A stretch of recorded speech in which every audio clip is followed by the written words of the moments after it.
really compelling content was with regular people telling their stories. In some cases, they're very dramatic stories. We're about to hear from Reverend William Barber, who's the chair of the North Carolina NAACP, who some people say is as well known in North Carolina right now as that state's governor, Pat McCrory.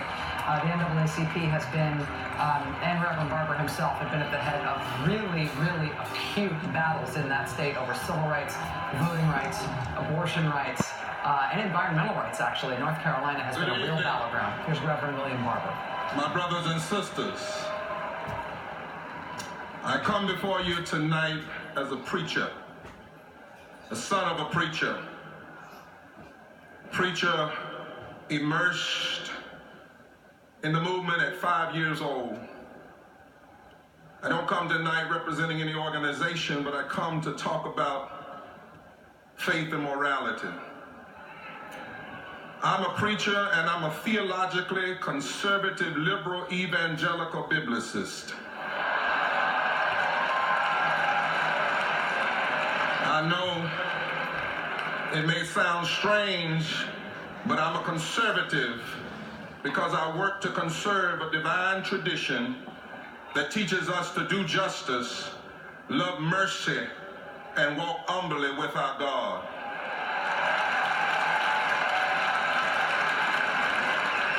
I've had the privilege of traveling the country with the Reverend Dr. James Forbes and Reverend Dr. Tracy Blackman and Sister Simone Campbell as we are working together in the revival and calling for a moral revolution of values. And as we travel the country and we see some things, that's why I'm so concerned about those that say so much about what God says so little, while saying so little about what God says so much. And so, in my heart, I'm troubled, and I'm worried by the way faith is cynically used by some to serve hate, fear, racism, and greed. We need to heed the voice of the scriptures. We need to listen to the ancient chorus in which deep calls unto deep. The prophet Isaiah cries out, "What I'm interested in seeing you doing, says the Lord, as a nation is, pay people what they deserve. Share your food with the hungry. Do this, and then your nation shall be called a repairer of the breach."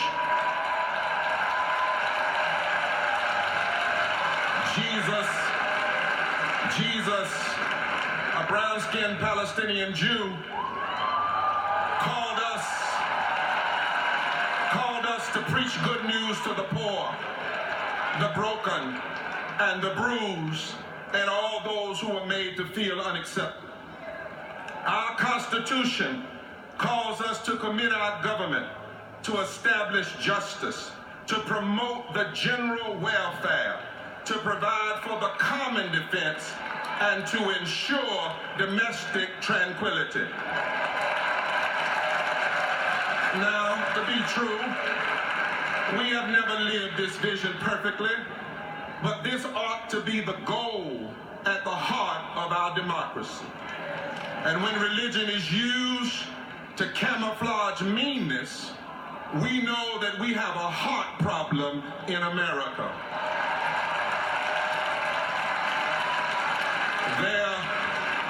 There have always been forces that wanted to harden, even stop the heart of our democracy.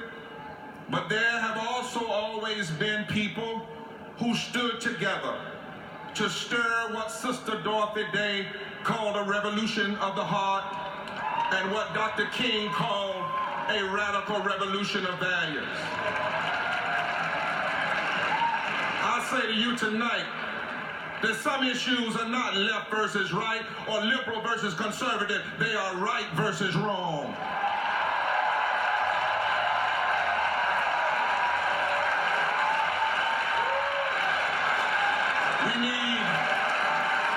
We need to embrace our deepest moral values and push for a revival of the heart of our democracy.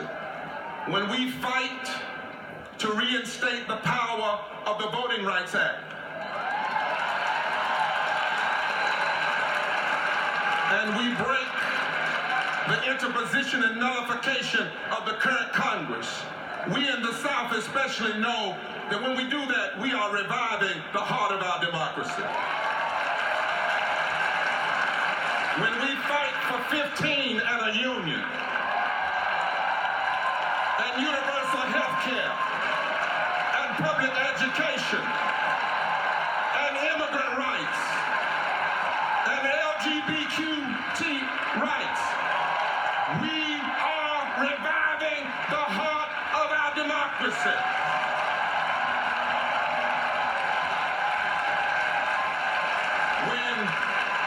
When we develop tax and trade policies that no longer funnel our prosperity to the wealthy few, we are reviving the heart of our democracy.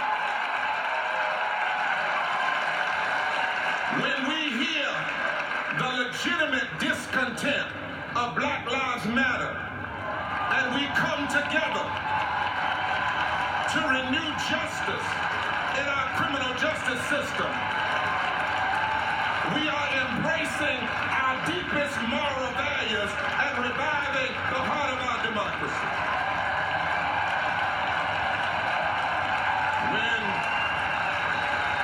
When we love the Jewish child and the Palestinian child, the Muslim and the Christian and the Hindu and the Buddhist and those who have no faith, but they love this nation, we are reviving the heart of our democracy. When we fight for peace, and when we resist the proliferation of military-style weapons on our streets,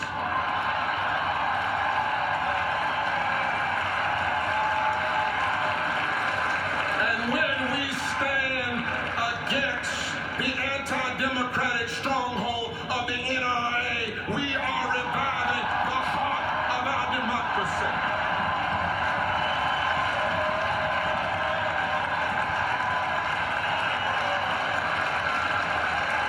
In times like these, we have to make some decisions. And I might not normally be here as a preacher and an individual, but when I hear Hillary's voices and positions, I hear and I know that she is working to embrace our deepest moral values, and we should embrace her. But let me be clear.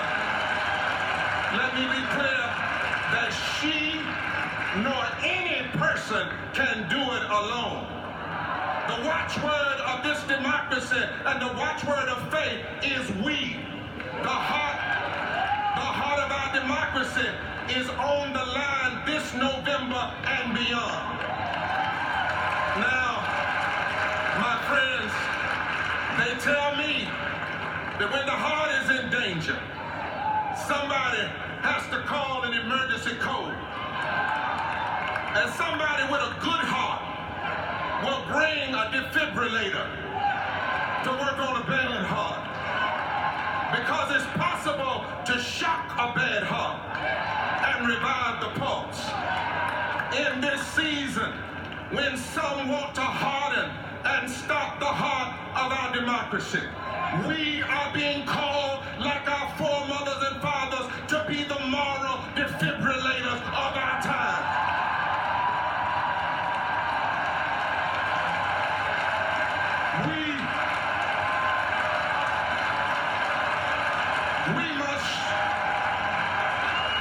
We must shock this nation with the power of love.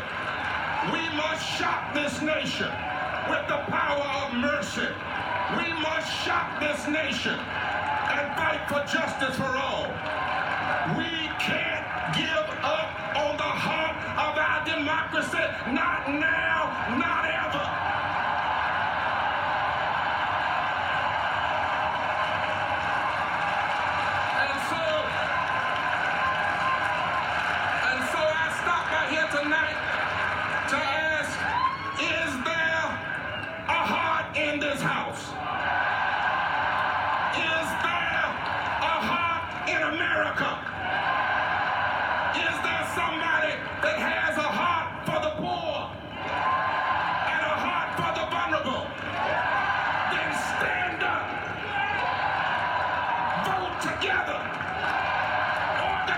together. Fight for the heart of this nation. And while you're fighting, sing that old hymn. Revive us again. Fill his heart with thy love. May his soul be rekindled with fire from above. Hallelujah. Find the glory.